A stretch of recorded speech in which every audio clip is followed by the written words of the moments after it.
Kemudian dalam hadis yang selanjutnya yang telah saya baca tadi, Rasulullah mengatakan, sungguh mengherankan orang yang yakin, yang membenarkan adanya negeri akhirat, tapi masih sungguh-sungguh berusaha untuk mencari negeri dunia, negeri yang penuh tipu daya.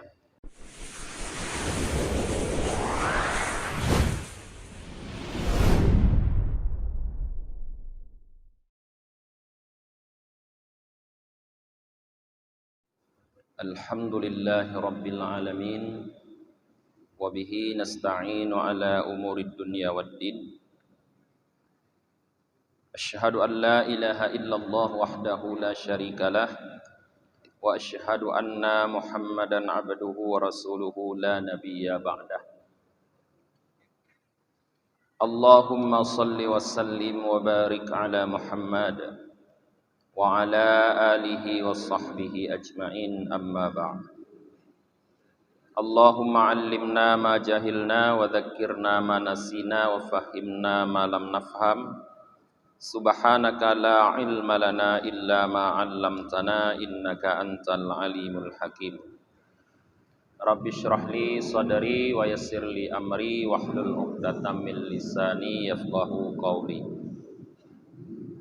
Qala al-musannifu rahimahullahu ta'ala wa nafa'ana bihi wa bi'ulumihi wa barakatihi amin ya rabbal alamin. Al-babul hadi wa thalathuna fi tarkid dunya wa dammiha. Bab yang ke-31 tentang meninggalkan dunia dan tercelanya dunia. Jadi para jamaah, bab malam yang berbahagianya, kajian kita adalah tentang meninggalkan dunia dan tercelanya dunia. Imam Al-Ghazali mengatakan, al-ayatul waridatu fi dammid dunya wa amsilatiha kathirah.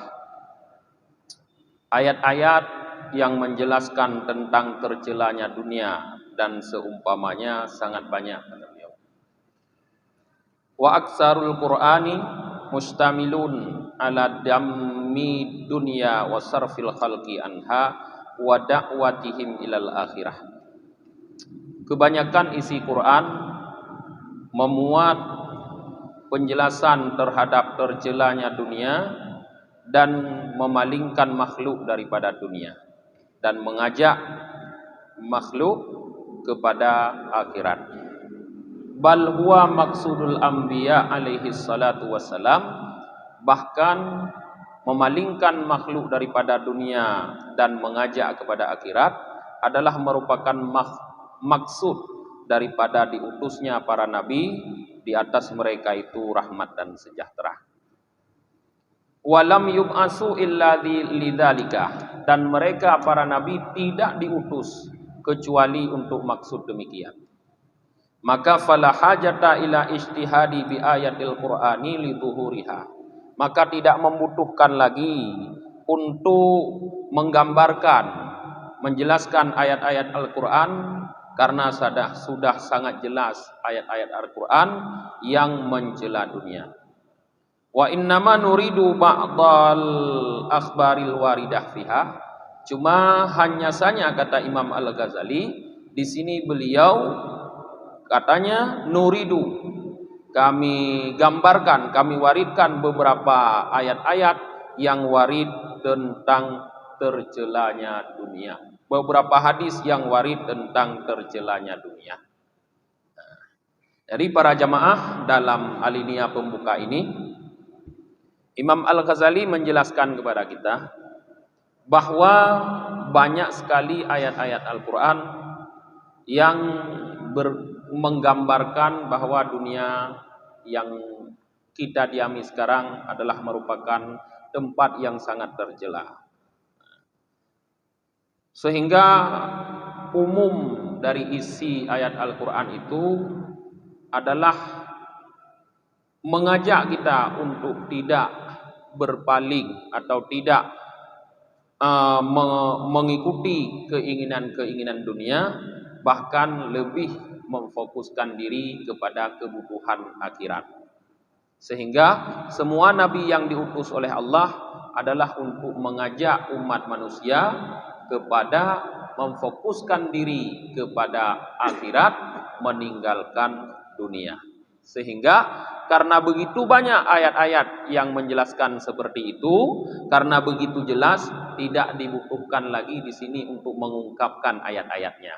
Nah, maka yang Imam Al-Ghazali paparkan nanti di sini di dalam bab ini hanyalah hadis-hadis tentang yang menggambarkan bagaimana dunia ini sangat terjela dalam pandangan Allah Subhanahu wa taala. Faqad ruwiya anna Rasulullah sallallahu alaihi wasallam marra ala syatin maitatin.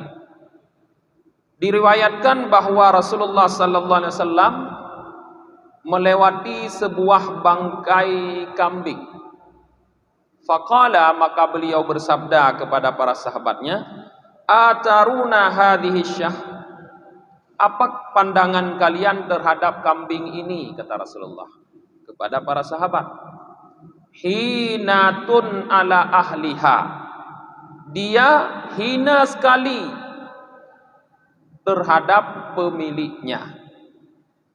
Qalu, para sahabat berkata, min huwa hawanuha alquha, memang karena kambing ini sudah sangat hina, maka pemiliknya membuang dia. Qala, Rasulullah melanjutkan sabdanya, walladzi nafsi biyadihi, demi zat yang jiwaku berada dalam kekuasaannya, lid dunya ahwanu ala Allah min hadhihi syah ala ahliha. Lad dunya ahwanu ala Allah min hadhihi syah ala ahliha. Sungguh dunia, kata Rasulullah, lebih hina terhadap Allah daripada bangkai kambing ini terhadap pemiliknya. Walau kanatid dunya ta'dilu indallahi janaha ba'udah ma saka kafiran minha syurbatan ma. Seandainya dunia ini mampu mengimbangi di sisi Allah satu helai sayap nyamuk saja, sungguh orang kafir tidak akan dapat minum di dunia ini walaupun hanya seteguk air. Nah, para jamaah, coba kita perhatikan hadis Rasulullah di sini. Rasulullah menggambarkan kepada para sahabatnya tentang seekor bangkai kambing yang telah dibuang oleh pemiliknya. Kenapa kambing itu dibuang oleh pemiliknya, kata Rasulullah? Karena kambing itu tidak berharga lagi, tidak berguna lagi bagi pemiliknya, tidak bernilai lagi bagi pemiliknya, sehingga dibuang begitu saja, dicampakkan bangkainya begitu saja. Maka di saat Rasulullah menggambarkan kepada para sahabat bahwa sesuatu yang tidak berguna maka akan dibuang, akan dicampakkan begitu saja oleh pemiliknya, demikian juga dunia, kata Rasulullah. Dunia, kata Rasulullah, kalau bisa kita ibaratkan lebih hina lagi, lebih tidak berharga lagi daripada hanya satu bangkai kambing tersebut. Jadi kalau diibaratkan bangkai kambing tidak berharga lagi menurut pemiliknya, dunia lebih tidak berharga lagi menurut Allah Subhanahu wa taala. Sehingga kalau seandainya dunia berharga sehelai sayap nyamuk saja, sungguh orang kafir, kata Rasulullah, tidak dapat meminum seteguk air pun di dunia ini. Karena masih ada harga dunia, maka Allah tidak akan berikan seteguk air pun untuk orang kafir. Tapi karena dunia ini tidak ada harga sehelai sayap nyamuk pun, maka Allah bebaskan orang kafir di dunia, bukan hanya seteguk, tapi satu ember air pun bisa mereka minum. Karena tidak ada artinya, tidak ada harganya dunia menurut Allah Ta'ala. Wa qala sallallahu alaihi wasallam, ad-dunya sijnul mu'minin wa jannatul kafir. Ad-dunya sijnul mu'mini wa jannatul kafiri.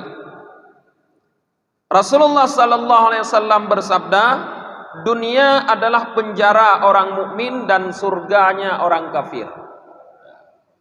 Jadi dunia tempat kita tinggal bagi kita orang mukmin ini laksana penjara para jemaah. Artinya kita tidak bebas dalam dunia, diatur dengan aturan. Banyak sekali aturan yang mengikat kita. Tidak bebas. Nah, ketidakbebasan itu bagaikan hidup dalam penjara. Sedangkan orang kafir di dunia ini mereka bebas, tidak diatur dengan aturan apapun.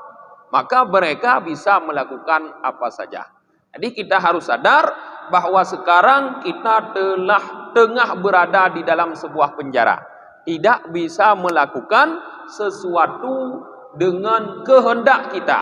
Tapi kita harus melakukannya, harus taat kepada aturan yang membuat penjara ini. Nah, yaitu Allah Subhanahu wa taala. Wa qala Rasulullah sallallahu alaihi wasallam, ad-dunya mal'unatun ma fiha illa ma kana lillahi minha. Rasulullah sallallahu alaihi wasallam bersabda, dunia mal'unah, terlaknat, kata Rasulullah. Mal'unun ma fiha, apapun yang ada di dalam dunia semuanya terlaknat. Illa ma kana lillah minha, kecuali sesuatu yang diperuntukkan untuk Allah dari dunia ini. Jadi semua isi dunia, kata Rasulullah, ini terlaknat. Karena dunia memang dilaknat oleh Allah Ta'ala. Maka apapun isinya terlaknat. Kecuali isi-isi dunia yang digunakan untuk kepentingan beribadah kepada Allah Ta'ala. Jadi harta kita dunia, milik kita dunia. Semua yang kita miliki harta itu, kalau tidak kita pergunakan kepentingannya untuk beribadah kepada Allah, artinya tidak menjadi wasilah perantaraan kita mendekat kepada Allah, maka itu semua terlaknat. Bahkan akan membebankan kita di akhirat kelak. Karena sebenarnya orang yang meminta dunia, disebutkan oleh para ulama, orang yang meminta dunia kepada Allah sama dengan dia meminta lama dia nanti di hadapan Allah. Dia melaki tapi dia tanya, ya Allah, Nabi bermudah rezeki, ya, Nabi berkaya, Nabi boleh lampuh, Nabi boleh harta. Kita memohon apa itu? Dunia. Di saat kita memohon dunia, kita harus sadar berarti kita telah memohon agar kita lama nanti di hadapan Allah. Di mana? Di padang mahsyar, di waktu amal seorang hamba diperiksa oleh Allah. Karena semakin banyak yang kita miliki daripada dunia, maka akan semakin lama kita diperiksa nanti di akhirat. Jadi mutamah trip kita nyoduman akhirat itu Allah. Orang lain sudah masuk surga, kita tinggal di situ mempertanggungjawabkan apa yang kita miliki. Maka harus sadar. Maka jangan terlalu banyak meminta, kecuali apa yang kita minta itu mampu kita pertanggungjawabkan kepada Allah Ta'ala. Mampu kita LPG-kan, bahasa anggaran. LPG-kan, lake, habis, kemudian pertanggungjawabkan dengan benar. Tapi kalau tidak mampu, lebih baik jangan meminta-minta. Wa qala Abu Musa al-Asy'ari. Abu Musa al-Asy'ari berkata, sahabat Rasulullah, qala Rasulullah sallallahu alaihi wasallam, bersabda Rasulullah sallallahu alaihi wasallam, man ahabba dunyahu adarra bi akhiratihi. Wa man ahabba akhiratahu adarra bidunyahu fa'athir ma yabqa ala ma yafna. Nah, Rasulullah menggambarkan siapapun yang mencintai dunianya, dia terlalu fokus mengejar dunia, terlalu asik mencari dunia, adarra bi akhiratihi, dapat membahayakan untuk akhiratnya. Orang yang terlalu mencari dunia berbahaya bagi akhirat. Karena dia akan lupa kepada ibadah. Karena semua waktu dipergunakan untuk mengejar dunia. sehingga tidak tersisa untuk beribadah.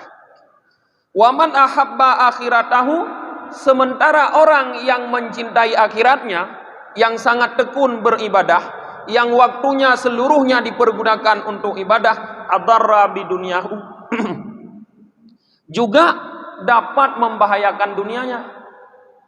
Orang yang sangat tekun beribadah, maka dia akan tertinggal di dunia. Jadi orang miskin, jadi orang yang tidak punya apa-apa akan merana di dunia. Ya. Maka oleh karena itu kata Rasulullah, fa'asir ma yabqa ala ma yafna. Maka karena itu utamakanlah, kata Rasulullah, ma yabqa ala ma yafna, sesuatu yang kekal di atas sesuatu yang rusak binasa.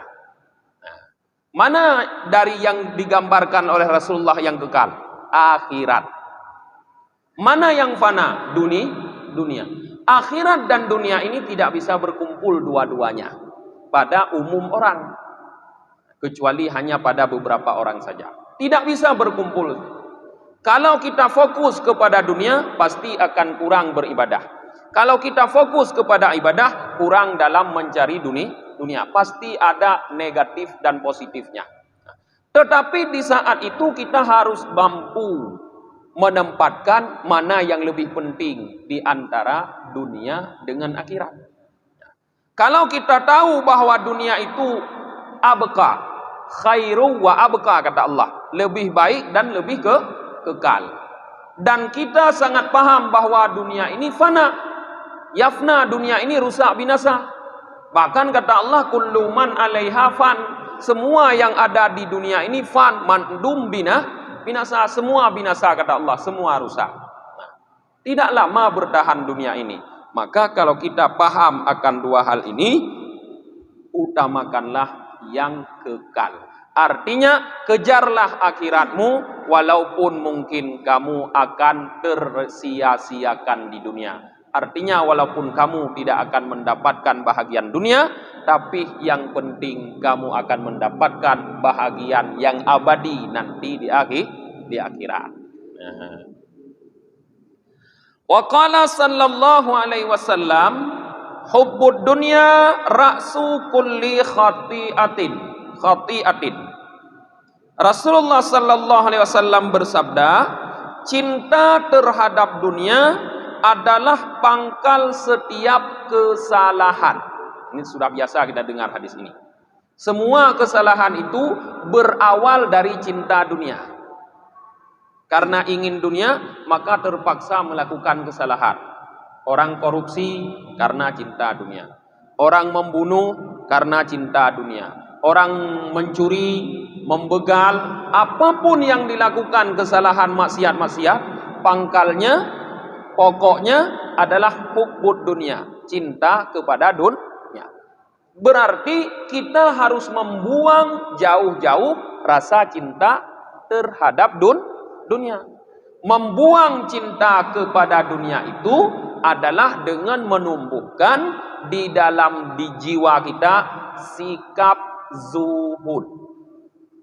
Sikap zuhud, yaitu berpaling daripada dunia. Bukan tidak memiliki dunia, tapi berpaling. Walaupun dunia ada dalam genggaman, tapi tidak masuk dalam hati. Itulah zuhud. Tidak ada rasa cinta sedikit pun terhadap dunia. Nah, bagaimana kita bisa berlaku zuhud? Yaitu dengan mengingat-ingat kembali bahwa dunia ini adalah sangat hina, dunia ini sangat berbahaya bagi kehidupan kita di akhirat. Apabila kita banyak mengingat bahayanya dunia, seperti yang disebutkan di sini, apabila kita banyak mengingat kehinaan dunia, maka dengan sendirinya kita akan meninggalkan dunia yang disebut dengan zuhud. Selamatlah kita apabila mampu berlaku zuhud. Wa qala Zaid bin Arqam berkata, kunna ma'a Abi Bakrin Siddiq radhiyallahu an. Pada suatu hari kami sedang berada bersama Abi Bakar As-Siddiq, semoga Allah ridha kepada beliau. Fada'a bi syarabin, maka Abu Bakar As-Siddiq meminta air minum. Utiya bima'in wa aslin, maka diberikan kepada Abu Bakar air dan madu.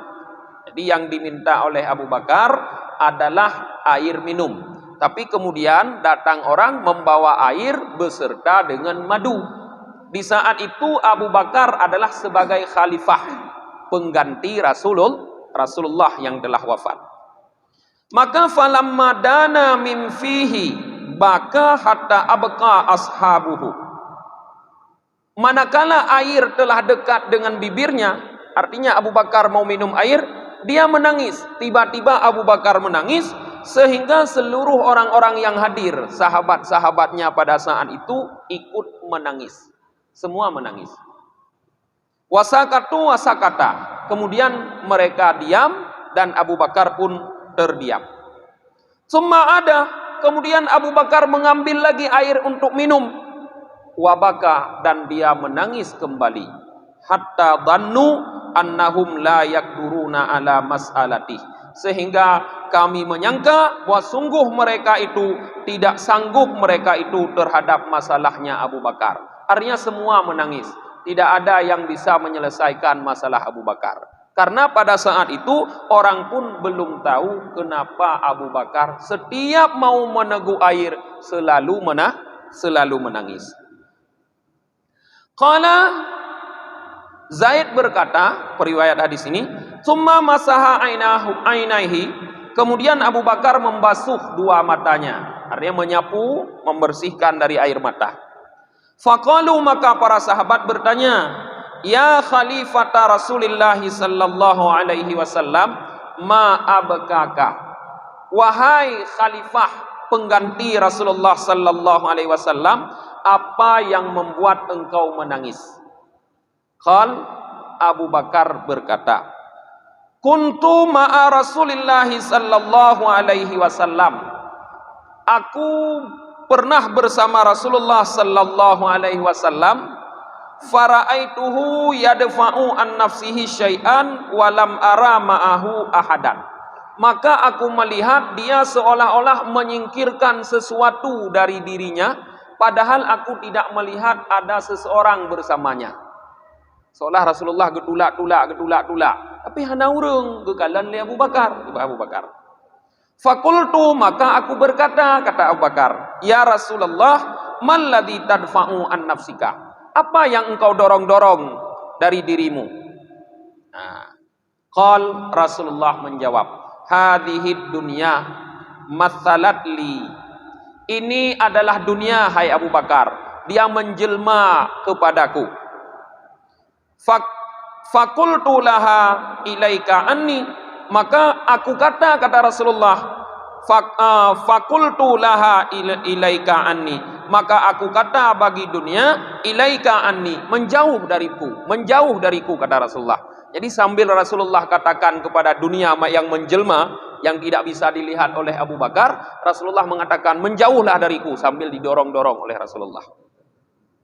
Summa raja'at, kemudian Rasulullah menjelaskan, kemudian dunia itu yang sudah didorong oleh Rasulullah datang lagi, balik lagi kepada Rasulullah. Faqalat, maka dunia berkata, innaka an aflatta minni lam yaflit minni man ba'daka. Sesungguhnya engkau hai Muhammad bisa terlepas dariku, kata dunia, tapi tidak akan terlepas dariku orang-orang yang hidup setelah engkau. Wa qala sallallahu alaihi wasallam, dan Rasulullah sallallahu alaihi wasallam berkata, ya ajaban kulla ajib, sangat mengherankan, lil musaddiqi bidaril khulud, orang-orang yang membenarkan negeri akhirat, wa huwa yas'a lidaril ghurur, tetapi dia masih berusaha untuk mendapatkan negeri yang penuh tipu daya.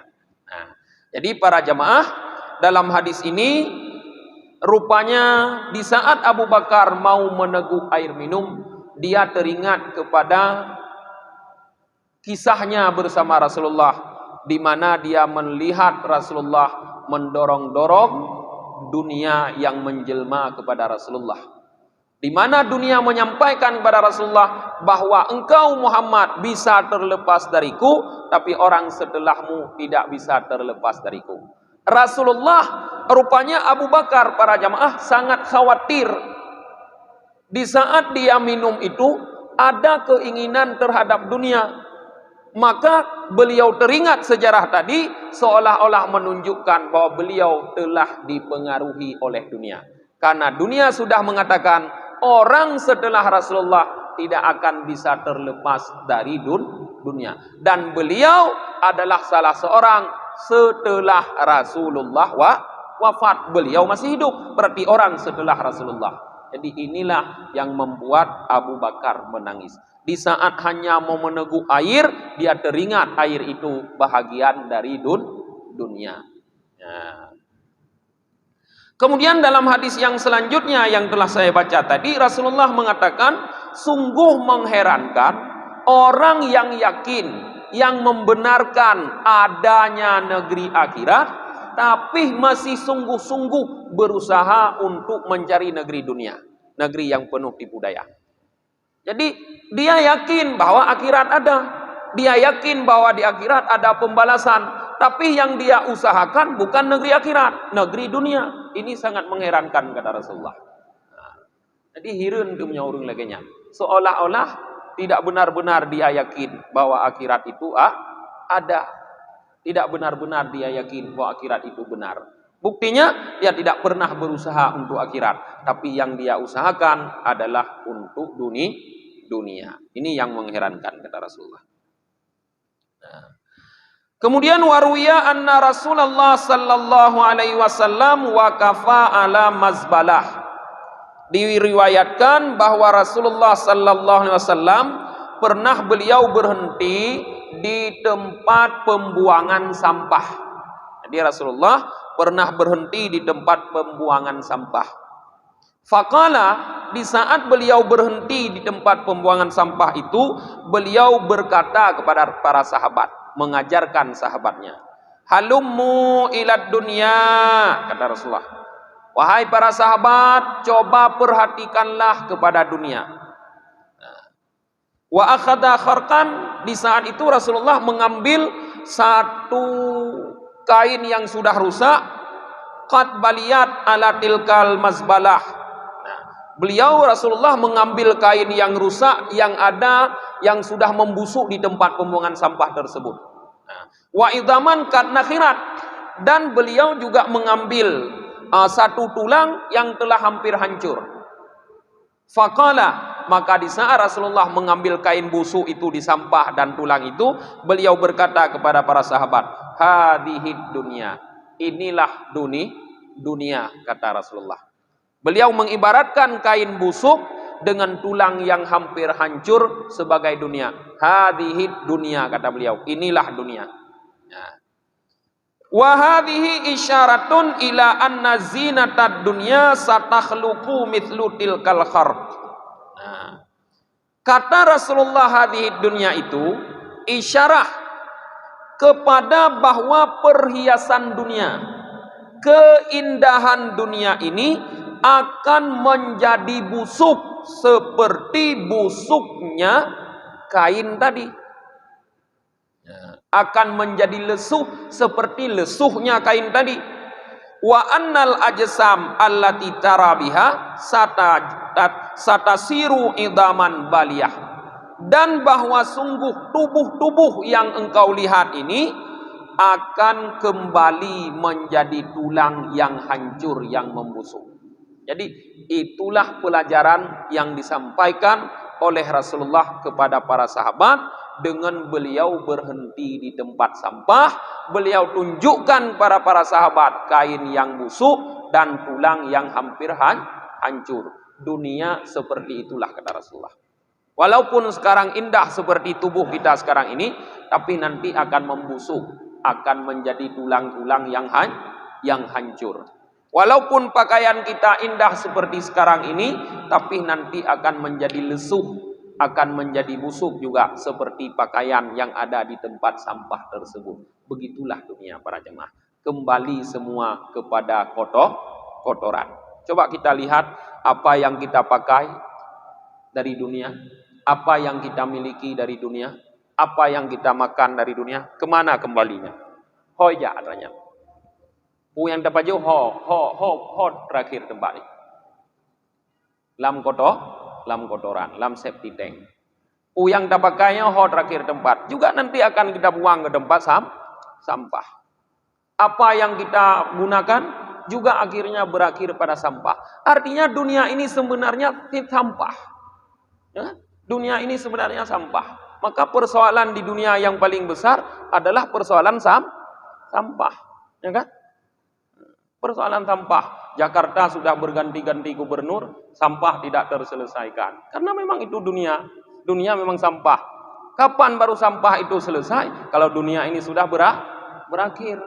Lok Sumawe sudah berganti wali kota dengan PJ. Juga persoalan sampah. Ternyata dalam got-got Lok Sumawe di sampah. Bukan han banjir. Persoalan sampah. Karena dunia ini memang sampah. Jadi anggaplah para jemaah dunia itu sebenarnya adalah sampah. Jangan anggap dunia ini emas. Jangan anggap dunia ini mutiara. Karena kalau kita menganggap dunia ini emas, dunia ini mutiara, penuh dengan kilau, kita akan tertipu. Karena sebenarnya dia sampah. Berarti kita telah menganggap sesuatu yang tidak bagus menjadi bagus, tertipulah kita. Kalau kita menganggap dunia ini sampah, karena dia memang sebenarnya sampah, maka kita tidak akan tertipu. Kita tidak akan mengambil apa-apa dari sampah, kecuali memang sangat kita butuhkan. Nah, pernah dia cocok lambruh dia. Hana, kecuali memang berlehat palain hana yang nanti yang Pak Babro dan cocok sabah. Kahana mandum dia puas rumah dalam bro. Nah, seperti itulah dunia. Itu apa kita banyak sekali mengejar dunia? Karena semua itu sampah. Wa qala sallallahu alaihi wasallam, annad dunya hilwatun hadrah. Bahwa sungguh dunia adalah manisan yang kehijau-hijauan. Wa annallaha mustakhlifakum fiha, dan Allah menunjuk kalian sebagai khalifah fiha, di dalam dunia. Artinya dunia ini memang dihias dengan sangat bagus oleh syaitan. Sehingga diibaratkan halwatun hadrah, bagaikan manisan yang kehijau-hijauan. Manisan itu semua semut akan mencari manisan. Warna hijau itu adalah warna yang sangat indah. Maka langit pun hijau, pelangi pun ada warna hijau. Karena memang indah warna hijau. Karpetnya pun agak hijau. Karena indah. Memang indah hijau. Enggak? Nah, indah hijau. Nah, maka Allah angkat kita sebagai khalifah di permukaan bumi ini. Yaitu di mana Allah jadikan Adam sebagai khalifah. Maka sepeninggal Adam, kita anak keturunannya melanjutkan kekhalifahan Nabiullah Adam. Nah, setelah Allah angkat, Allah jadikan kita manusia sebagai khalifah di permukaan bumi, fanadara, maka Allah memperhatikan kaifa ta'malu, bagaimana kita melakukan di permukaan bumi ini, melakukan sesuatu. Jadi setelah Allah ciptakan kita, dijadikan khalifah, Allah tinggal memperhatikan wadra tabuh, apa yang kita kerjakan. Anna bani Israel lamma busitat lahum dunya wa muhidat tahu fi hilyati wan nisa wa tayyib. Sebagai contoh digambarkan oleh Rasulullah bahwa Bani Israel lamma busitat lahum dunya wa muhidat, di mana dunia dihamparkan untuk mereka dan dimudahkan. Bani Israel ini adalah satu kelompok masyarakat umat Nabi Musa dulu yang semua urusan mereka dimudahkan oleh Allah. Tidak pernah dimudahkan untuk orang lain, tapi untuk mereka dimudahkan oleh Allah. Tidak ada orang lain yang diturunkan hidangan dari langit, mereka diturunkan hidangan dari langit. Tidak ada orang lain yang mampu menyeberangi lautan dengan menggunakan telapak kaki, tapi mereka Allah berikan bisa menyeberangi lautan dengan telapak kaki, yaitu di saat dibelahnya laut oleh Nabi Musa.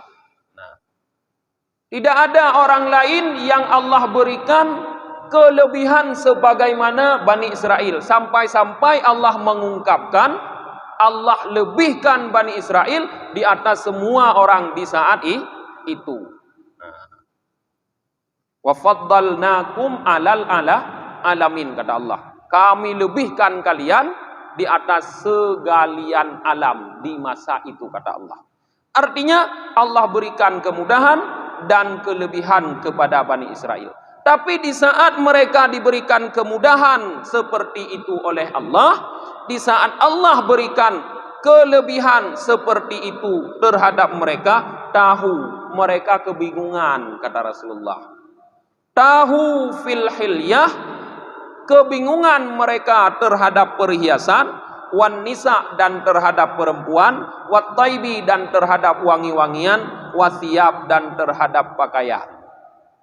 Artinya mereka dipengaruhi oleh dunia, karena perhiasan, wanita, wangi-wangian, pakaian itu adalah bahagian dunia. Terjebak mereka dengan dunia di saat Allah mudahkan dunia untuk mereka. Wa qala Isa alaihi salam, dan berkata Nabi Isa alaihi salam, la tattakhidud dunya fatattakhidukum abidan. Jangan kalian memperhambakan diri kepada dunia, maka dunia akan menjadikan kalian sebagai hamba. Aknizum inda ma la yadhi'uhu. Simpanlah, kata Nabi Isa, sesuatu di sisi orang yang tidak menyia-nyiakannya. Fa inna sahibakan zid dunya yukhafu alaihil hafah. Karena orang yang menyimpan di dunia, dia akan takut terjadinya bahaya. Tapi orang yang menyimpan pada Allah tidak akan pernah takut tertimpa bahaya. Jadi para jamaah, kalau kita mendapatkan dunia, simpanlah pada Allah. Jangan simpan pada dunia. Artinya kalau kita punya harta, tabung harta itu pada Allah dengan menginfakkan di jalan Allah. Jangan habiskan untuk keperluan dunia. Kalau kita simpan-simpan di dunia, malah membuat hidup kita menjadi cemas, takut terasa akan hilang. Katruh ada insya? Karena katruh ada insya, kita lanjut pertemuan yang akan datang. Insya Allah masih tentang celaan terhadap dunia. Tutup dengan membaca doa akhir majelis. Subhanakallahumma wa bihamdika wa nashhadu an la ilaha illa anta wa nastaghfiruka wa natubu ilaik. Subhana rabbika rabbil izzati amma yasifun, wassalamun alal mursalin, walhamdulillahi rabbil alamin.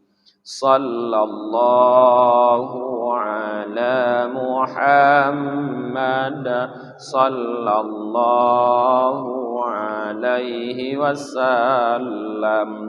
Sallallahu ala Muhammad sallallahu alaihi wasallam. Sallallahu ala Muhammad ya Rabbi salli alaihi wasallam.